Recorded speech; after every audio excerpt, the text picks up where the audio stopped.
ఆంధ్రప్రదేశ్ ముఖ్యమంత్రి వర్యులు చంద్రబాబు గారు ఢిల్లీ పర్యటనకు వెళ్ళారు. అక్కడ ఈరోజు కొంతమంది కేంద్ర మంత్రులతో ఆయన భేటీ కాబోతున్నారని, అనంతరం ఆంధ్రప్రదేశ్కి కాబోయేటువంటి కొత్త డీజీపీని, అలాగే కొత్త సిఎస్ని, కొత్త గవర్నర్ని, నియామకాలకు సంబంధించినటువంటి అంశాల మీద ఆయన కొన్ని ప్రణాళికలను సిద్ధం చేయబోతున్నారు అన్నట్లుగా ఒక వార్త సోషల్ మీడియాలో చక్కర్లు కొడుతున్న నేపథ్యంలో ఈ అంశం మీద మనం విశ్లేషణ చేసుకుందాం. ప్రస్తుతం మనతో పాటున్నారు ప్రముఖ రాజకీయ విశ్లేషకులు, ప్రముఖ సీనియర్ జర్నలిస్ట్ సిఎస్ రావు గారు. సార్తో మాట్లాడదాం.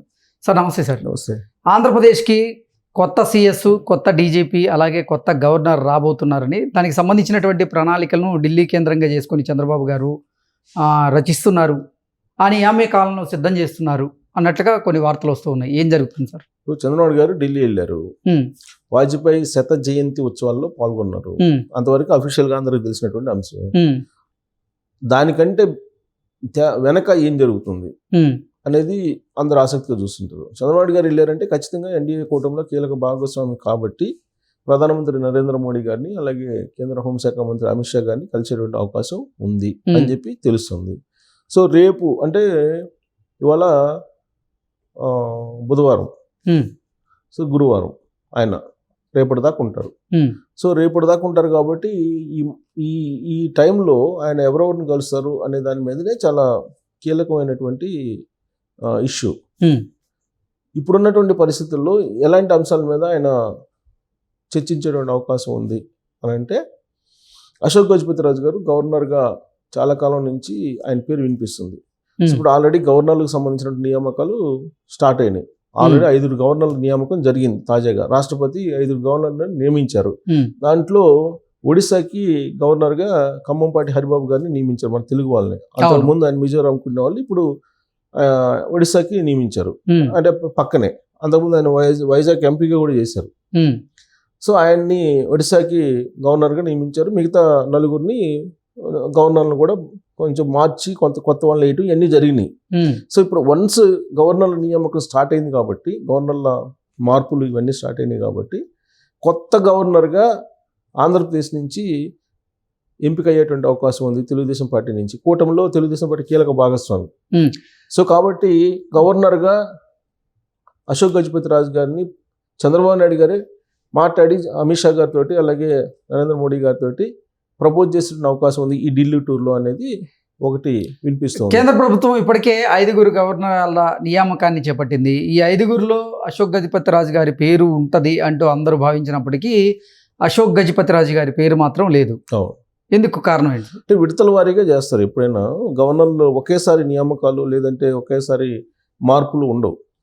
జనరల్గా విడతల వారీగా చేస్తూ ఉంటారు. దాంట్లో భాగంగా కొత్త గవర్నర్లు ఎవరెవరు నియమించాలి అనే దాంట్లో కూటమికి సంబంధించి భాగస్వామ్య పక్షాలతో చర్చించిన తర్వాత కొత్త నియామకాలు ఉంటాయి. ఇప్పుడు అన్ని పాత గవర్నర్లని మార్పులు చేశారు. సో కొత్తగా గవర్నర్లు నియమించాలి అన్నప్పుడు ఖచ్చితంగా కూటమి నేతలతోటి చర్చిస్తారు. చంద్రబాబు గారు ఎలాగో ఢిల్లీలో ఉన్నారు కాబట్టి ఖచ్చితంగా గవర్నర్లకు సంబంధించి, కొత్త గవర్నర్లకు సంబంధించి ప్రస్తావన వచ్చే అవకాశం ఉంది. ప్లస్ కీలక భాగస్వామి ఎవరు, చంద్రబాబు గారును నితీష్ గారు, వాళ్ళిద్దరికి సంబంధించి ఖచ్చితంగా మాట్లాడతారు. మిగతా వాళ్ళు నామినల్గా కూటమిలో ఉన్నప్పటికీ పెద్ద ప్రాబల్యం లేదు, కానీ వీళ్ళిద్దరు కీలకం. ఒకళ్ళు లెఫ్ట్, ఒకళ్ళు రైట్ హ్యాండ్ తోటి మోస్తున్నారు నరేంద్ర మోడీ గారి ప్రభుత్వాన్ని. సో కాబట్టి వాళ్ళకి తెలియకుండా కొత్త గవర్నర్ నియామకం జరగదు. ఈ క్రమంలో ఇప్పుడు ఢిల్లీ వెళ్ళినటువంటి క్రమంలో ఈ కొత్త నియామకం ఉండేటువంటి అవకాశం ఉంది. ఆ నియామకంలో అశోక్ గజపతి రాజు గారి పేరు ఖచ్చితంగా ఉంటుంది, ఫైనల్ అయిపోతుంది అశోక్ గజపతి రాజు గారిది అనేది వినిపిస్తుంది. దానికి కారణం ఏంటంటే గవర్నర్గా కొన్ని పేర్లు వినిపించినాయి మొన్నటి వరకు. ఎవరిది, నాగబాబు గారు అని, అది రకరకాల పేర్లు వినిపించినాయి. కానీ నాగబాబు గారు ఆల్రెడీ క్యాబినెట్లో చేరిపోతున్నారు కాబట్టి ఇప్పుడు వన్ సైడ్గా ఏకగ్రీవంగా ఎలాంటి విభేదాలు లేదంటే భిన్నాభిప్రాయాలు లేకుండా అశోక్ గజపతి రాజు గారికి ఫైనల్ చేసేటువంటి అవకాశం ఉంది. పోటీగా ఎవరున్నారంటే యనమల రామకృష్ణ గారి పేరు వినిపించిందని చెప్పి అన్నారు. ఈ మధ్య ఆయన లెటర్ రాయటంతో టోటల్గా ఆయనకి క్లోజ్ అయిపోయింది. ఎప్పుడైతే బహిరంగ లెటర్ రాశారో చంద్రబాబు నాయుడు గారికి, ఆ రోజుతోటి ఆయనకు తెలుగుదేశం పార్టీలో అయిపోయింది.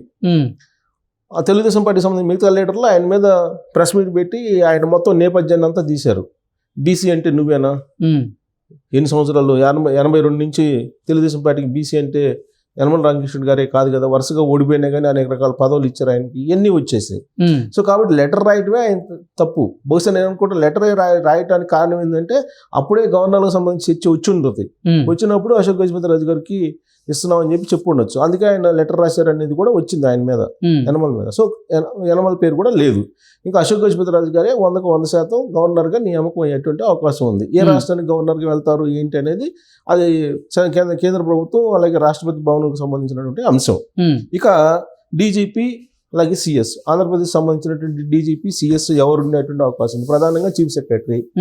చీఫ్ సెక్రటరీ అనేవాళ్ళు చంద్రబాబు నాయుడు గారు ఏ ముఖ్యమంత్రి అన్న ముఖ్యమంత్రికి డీజీపీ అలాగే చీఫ్ సెక్రటరీ అనేది 2 కళ్ళు ముఖ్యమంత్రికి.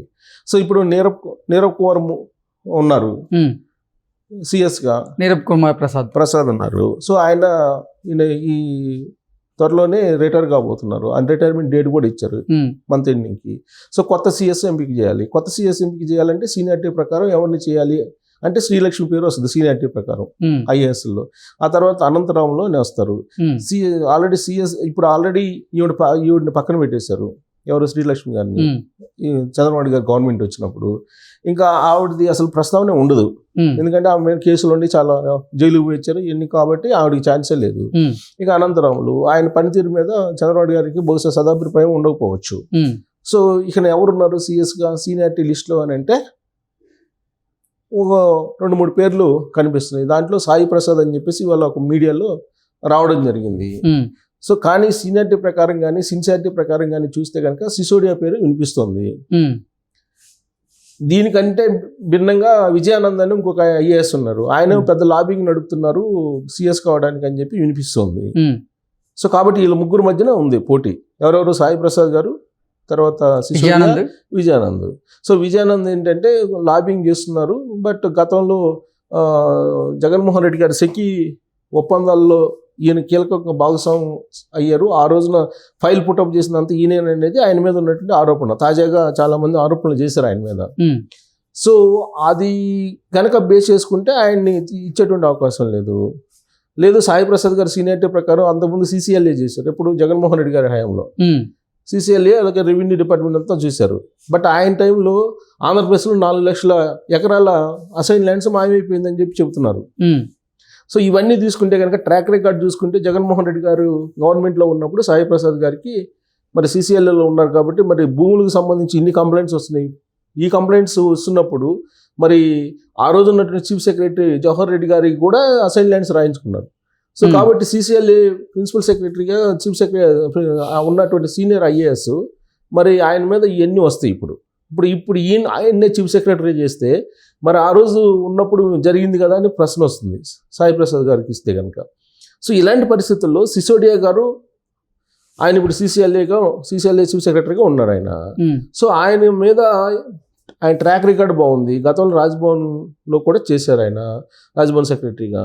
సో ఆయన ట్రాక్ రికార్డ్ కానీ ఆయన సీనియారిటీని కానీ ఇవన్నీ చూస్తే కనుక సిసోడియా బెస్ట్ ఆప్షన్ అనేటువంటి అభిప్రాయానికి సచివాలయంలో ఉండేటువంటి ఉద్యోగ వర్గాలు కూడా చర్చించుకుంటున్నారు.